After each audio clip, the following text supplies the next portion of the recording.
Good afternoon, everybody. I came across this video on Twitter and it was created by Frank Vaughn. And it is a mashup of the interview that Maxime Bernier did with Dave Rubin. And I thought it was a really, really well done video. It is 2 minutes long and easily shared. I think you should check it out if you have time. Link is in the description. Canada Buster was tweeting today, and this has been on my desktop for a few days, and I've been looking at this and trying to pick this apart and trying to find more connections because the public policy forum really bothers me. There's something going on. There's way more to the public policy forum than I'm talking about now. And I'm not saying that because I've uncovered stuff. I would tell you if I've uncovered stuff. I'm just saying my something sense is tingling, right? There's something there, and I can't find the connections that I need, or I don't know, but it's fishy. So this tweet, I've been watching and rewatching and looking around, and well, I'll read it out and then we'll listen to the question and the answer, and then we'll look at the public policy forum. I'm going to pause her at the beginning, halfway through, just to show you something as well. So here we go. For 17 years, and yet your government last year took this a step further. It arranged a contract with a third party through the Department of Canadian Heritage called the Public Policy Forum that, with subsidies, proposed to, in its words, expose in real time disinformation in digital media. No follow-up, but two questions for you. Okay, so I'm just going to show you. I found the report that he's referencing. It's from the Public Policy Forum. This is publicpolicyforum.ca, ppforum.ca, and link is in the description. And this is the Digital Democracy Project to Examine Online Disinformation. Tuesday, November 27th, it was posted. And I'll read it. It says, the Digital Democracy Project, DDP, will commission research and journalism to gain a greater understanding of how disinformation is growing in the digital ecosystem. It will monitor digital and social media in real time, coordinate with international research and policy development projects, and develop public policy responses to counter these threats to democratic institutions and social cohesion. So it's right here. It says, we will monitor digital and social media in real time, right? Wild. So how are they going to do that exactly? That seems pretty draconian. How are they going to monitor your Facebook in real time? Think about it, because that's what they're proposing, right? This isn't fictional. This is what the subsidized report, subsidized means the Canadian government paid for some of it, report says. So they're going to use this to justify a policy, and that policy is going to affect you. So how exactly are they going to monitor social media in real time? Here are the two questions the reporter asks the minister, and I've got them highlighted here.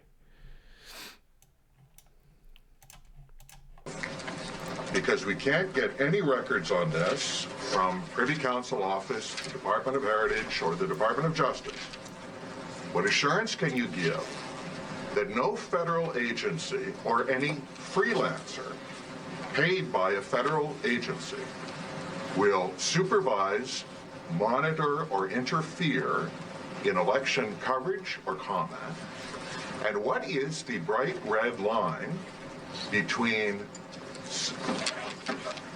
investigating Russian bots and going after coverage or commentary or chat rooms or websites or YouTube channels that say things that you don't like? So what is really important to note is that in no way whatsoever does this announcement limit Canadians' freedom of expression or free speech. What we're talking about today is foreign interference activities. So what she did there is she didn't answer either question. She restated it. What's really important here is not your two questions. What's really important here is what I want to say. I'll push my talking point now. That's what she did. That's the tactic that all liberals use. They speak back to you, but they refuse to answer your question. They speak about a talking point that's vaguely related. You understand? That's what's happening now. This is our government. So what is the Public Policy Forum? We're going to look at it in more depth, but here's a Financial Post article posted in 2017, April 2017, but they have an annual event. Their next annual event is coming up. Terence Cochrane says, I barely survived a night inside the Liberal Party's undrained public policy swamp. The whole evening was a pretext for a liberal hugfest filled with deep-eyed handshakes and arm-grabbing congratulatory gestures. I can just feel the toxic masculinity. Back to the article. For 3 long hours last Thursday evening, the Public Policy Forum's 30th annual awards dinner nominally celebrated, quote, extraordinary Canadians at home and abroad. It turned out to be an all-star Big L Liberal event that essentially doubled as a fundraiser for the Liberal Party of Canada policy agenda. About 1,500 attendees sat around 150 tables at $6,800 each table, to help produce at least $1 million in new funds for the PPF, the Public Policy Forum.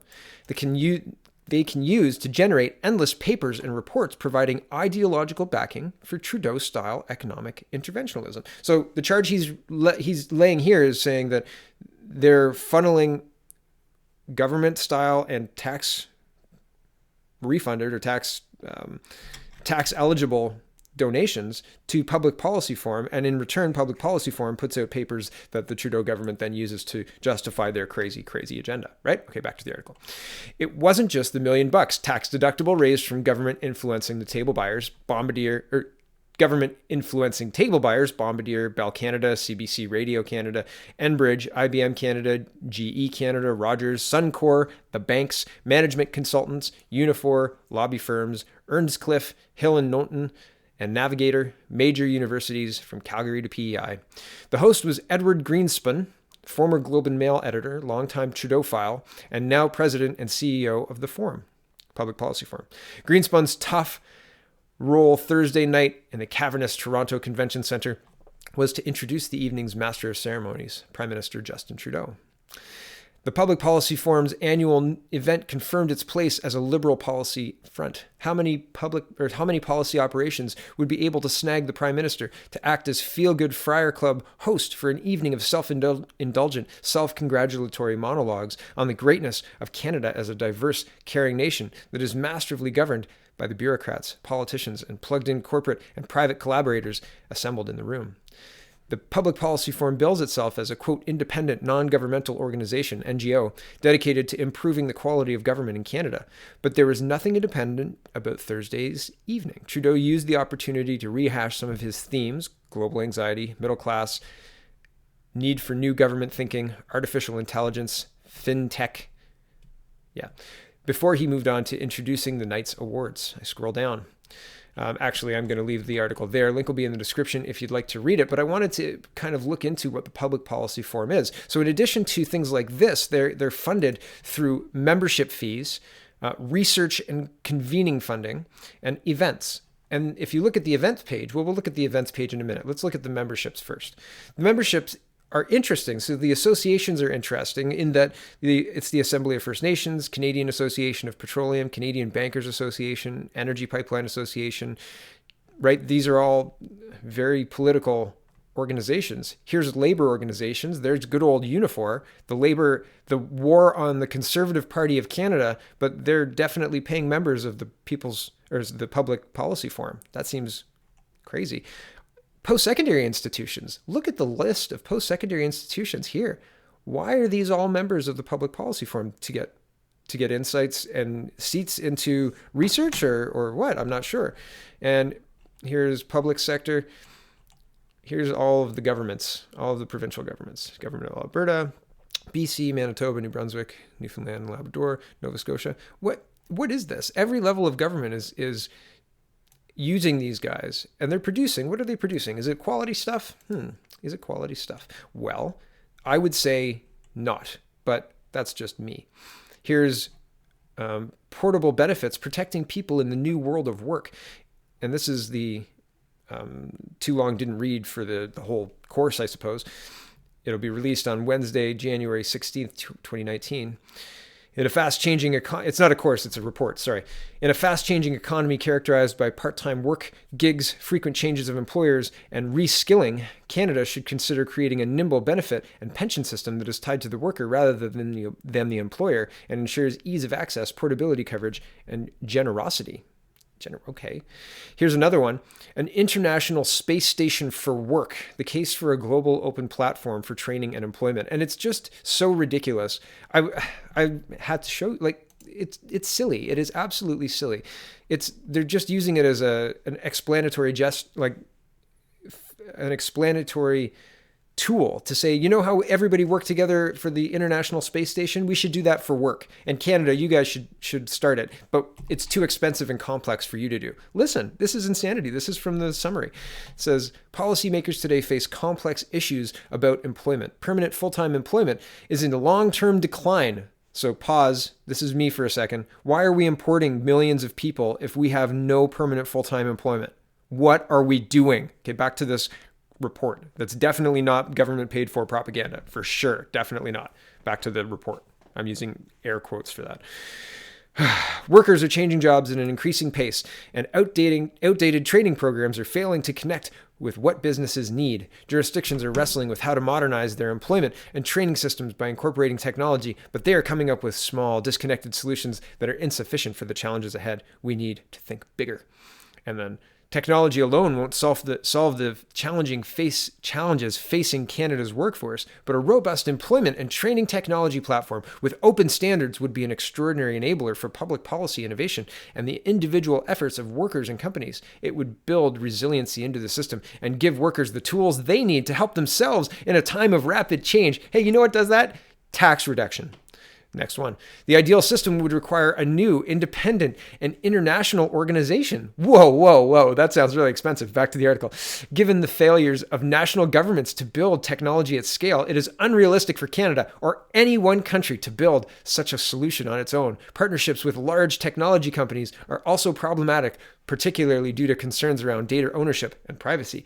Several countries working together could gather the funding and critical mass of data required to create a truly transformative platform, one akin in scale and ambition to the International Space Station built in the 1990s. If such a platform could be operated independently of bureaucracy, be managed like a tech company, and follow strict data privacy, a new space station for work could help prepare us for the ongoing transformation of our labor markets. Canada, with its significant talent pool in artificial intelligence, large existing commitment to innovation, and strong reputation on the diplomatic stage, is well positioned to champion such a project. Right. What? Right? So this is our government money to create garbage propaganda that they will point to and say, oh yeah, of course Canada alone can't solve our work problems. We have to partner with international people. And do you know how much that's going to cost? A couple of $2 billion at least. Let's have a conference about that. I don't know. Where do you guys want to party this month? Let's go Switzerland. Yeah, let's have a conference in Switzerland to put together the International Space Station for work. Seriously? So bringing this back to the news and what that looks like. This is a news article. Well, this is a public policy forum press release that was released on the January 26th, 2017. It says Public Policy Forum report finds crisis in news a growing threat to Canadian democracy. So this is well before this year, but still positioning for the $600 million gift given to the news organizations in December of last year, October or November of last year, whenever it happened. A major study released today by the Public Policy Forum shines light on the state of the news industry in Canada, revealing it is reaching a crisis point as the decline of traditional media, fragmentation of audience, and the rise of fake news pose a growing threat to the health of our democracy. The Shattered Mirror, News, Democracy, and Trust in the Digital Age investigates the major shifts and disruptors in the news and journalism, the broken business model under development of digital-only news providers, and consolidation of digital distribution revenues by Google and Facebook. After 6 months of study and discussion with close to 300 people, the report proposes a series of bold recommendations aimed at ensuring the news media and journalists continue in their role as the watchdogs over our elected representatives and public institutions and the connective tissue within our communities. 300 people? Really? Did you go spare no expense on interviewing these 300 people about our national news? 300, yeah? You couldn't, 350 or 500 or 1,000? I think that the proposed changes require a little bit more than 300 people to say we're definitely doing the right thing. And the last little bit of public policy forum I'll leave you with. And as I said, there's way more to this. I just, there's something here tickling my reporter sense or whatever it is, but it just seems rotten. And the title of this article is Davos 2019, Looking for Order in a Disorderly World. Do you think if they used chaos, more people would pick up on it? Like, do you think if they put looking for order in chaos, in a chaotic world, more people would pick up on what they're trying to say? I saw it right away, but I was like, man, what an interesting thing to be funding with our tax dollars. Thank you for watching, everybody. This one was a little weird. It's been bugging me for days, so thank you for indulging me, and maybe we'll look at this again. If it requires it, it might. Thanks for watching. Have a great day.